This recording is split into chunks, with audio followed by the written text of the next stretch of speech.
Bienvenue dans cette nouvelle vidéo, je suis super content de vous retrouver parce qu'on va attaquer un sujet qui m'intéresse énormément. Mais avant ça, il va falloir que vous me donniez de la force, si vous pouviez faire péter les likes, quelque chose pour me motiver, parce que je vais devoir réparer mes conneries et ça c'est pas forcément cool. Quand j'ai coulé les dalles, mes coffrages se sont un peu ouverts et donc j'ai un déport de quasi 5 cm de béton par endroit et il faut que je disque tout ça.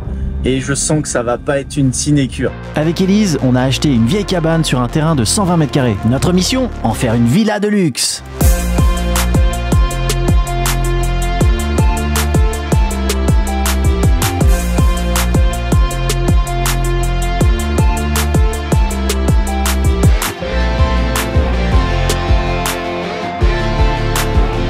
Non mais sérieux Cyril, t'as pas acheté ça quand même?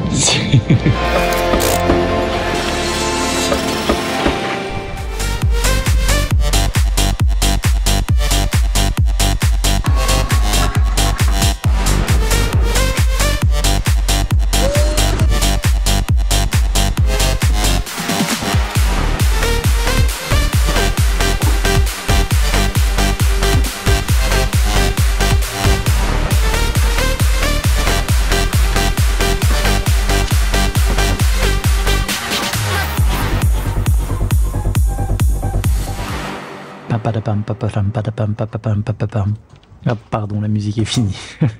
J'adore. Merci Mathias pour la techno.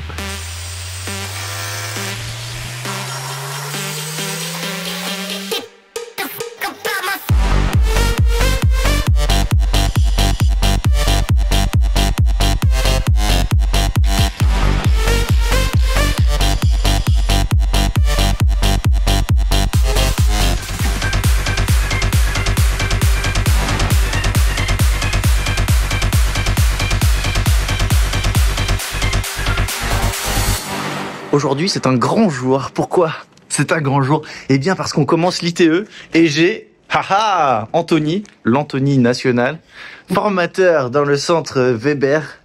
C'est lui-même qui m'a formé pour l'ITE. C'est un service qu'ils offrent en fait quand on a un gros chantier comme ça, même avec des artisans en fait. C'est le démarrage est fait avec un technicien comme ça, parce que c'est toujours l'étape un petit peu délicate, bien démarrer pour qu'après ça roule. Donc voilà, donc là il passe un peu plus de la matinée avec moi. Donc là on commence laser, tu vois ici, et on va pouvoir mettre notre rail là. Donc on a mis du scotch pour qu'on puisse bien voir partout. Sur le côté aussi. Tu vois. Là, ici on va venir poncer aussi pour que ça soit nickel. Rail de départ, puis après on va commencer à monter.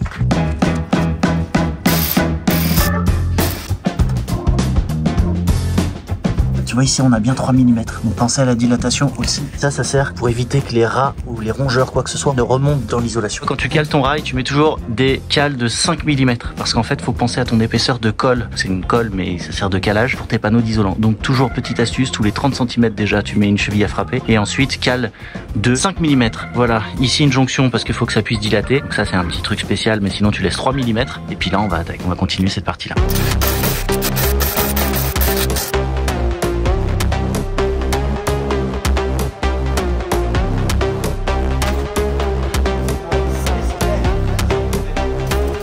Ça c'est un rail qui se met ici. Il y a un petit clip là, on va venir le glisser.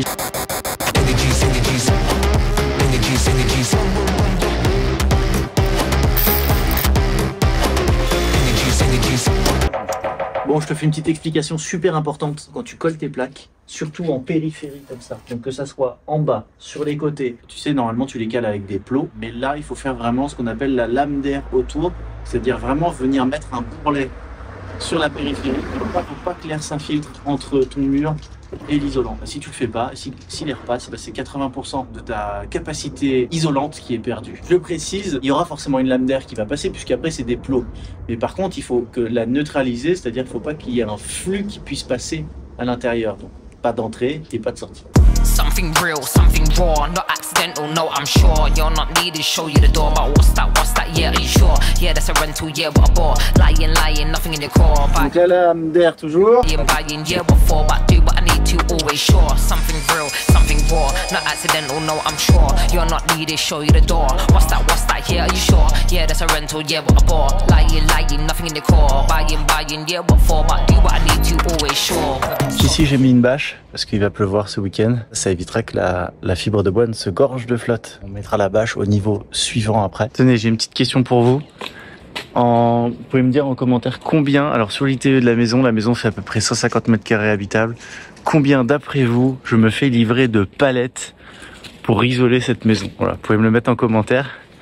Parce que je voudrais bien voir si vous arrivez à estimer ça.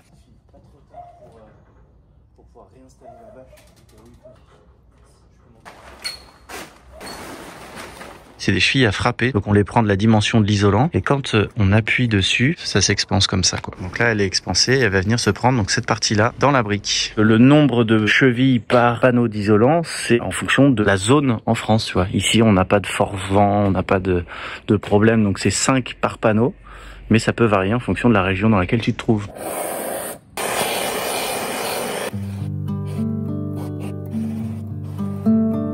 Une fois coupé, tu vois, c'est hyper dense.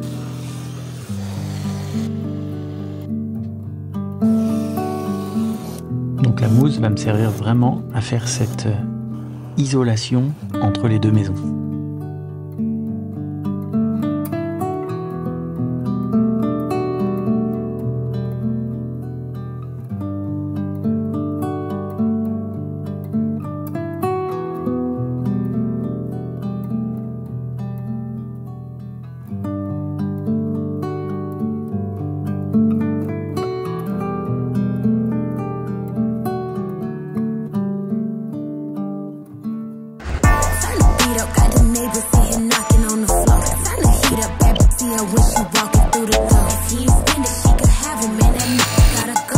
Alors j'en profite, c'est très important, mais les chevilles, on les met quand la colle est fraîche, mais par contre on les tape le lendemain matin quand ces plots sont secs, parce que les isolants vont être coincés entre les plots de colle secs et ces chevilles qui sont prises dans la brique derrière.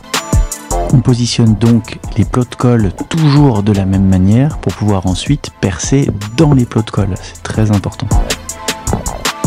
Autre point important, on ne colle pas les plaques entre elles. Je veux dire, sur la tranche, on ne met pas de colle, ça créerait des ponts thermiques.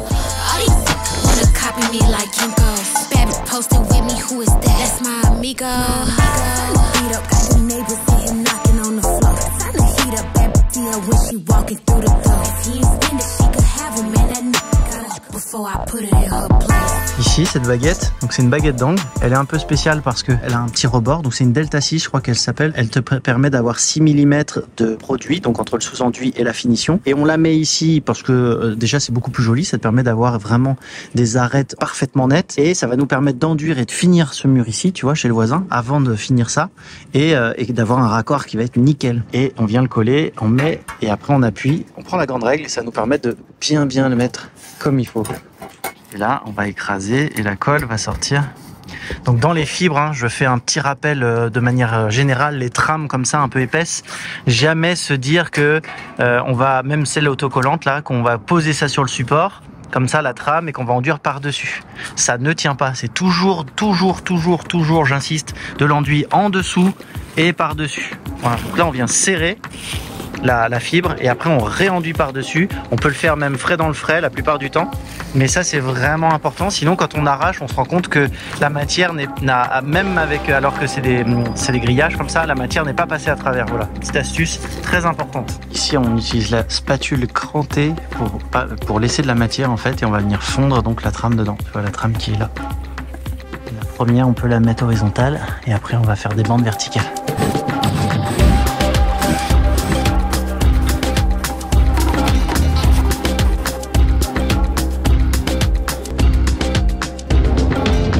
Alors pour la petite devinette de tout à l'heure, on est sur des panneaux qui font 160, donc 16 cm d'épaisseur, si ça peut vous aider un petit peu.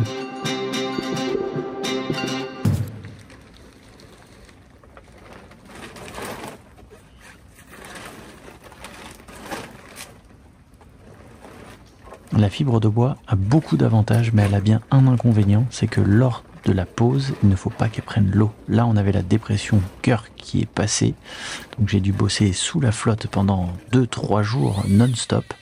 Et le problème c'est que c'est un isolant après qui sèche pas très bien et donc qui isole pas s'il est mouillé. Donc on protège, on met des bâches et c'est parti.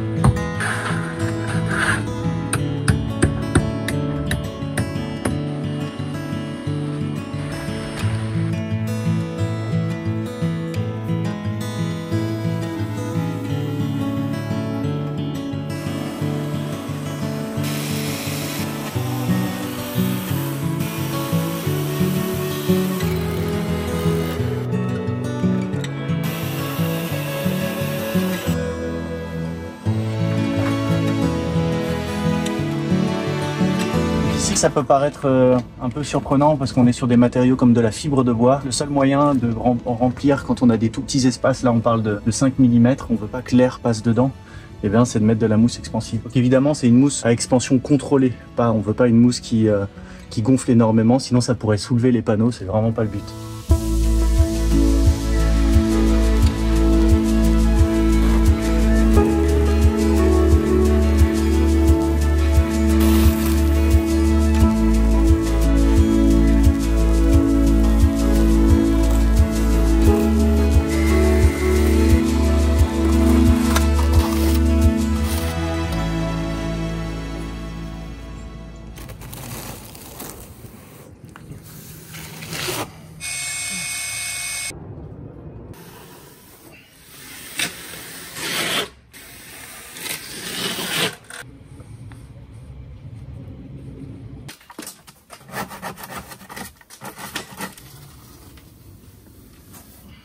Là, ce que je fais, c'est un ratissage. Le ratissage, il va me servir à me faciliter la vie après quand je vais poser la toile. J'étale une très très fine couche. Ça va m'aider donc à durcir la fibre de bois, parce que tu vois, la fibre de bois, elle est un petit peu poussiéreuse. Ça va me faciliter la mise en place de la toile. J'ai réussi à trouver une solution pour accéder à cette partie-là. Avec l'échelle, sans abîmer rien du tout, j'ai mis un panneau de polystyrène extrudé qui est super résistant à la pression. Et au moins, ça vient répartir la force qui est très faible sur les tuiles. Et je vais pouvoir donc accéder là. Évidemment, je suis harnaché, j'ai mon harnais, je suis accroché. Et après, je vais venir fixer des pitons ici pour pouvoir déplacer mon harnais et être méga safe. Mais voilà, ça me stressait, je sais pas si on voit. Mais on a réussi.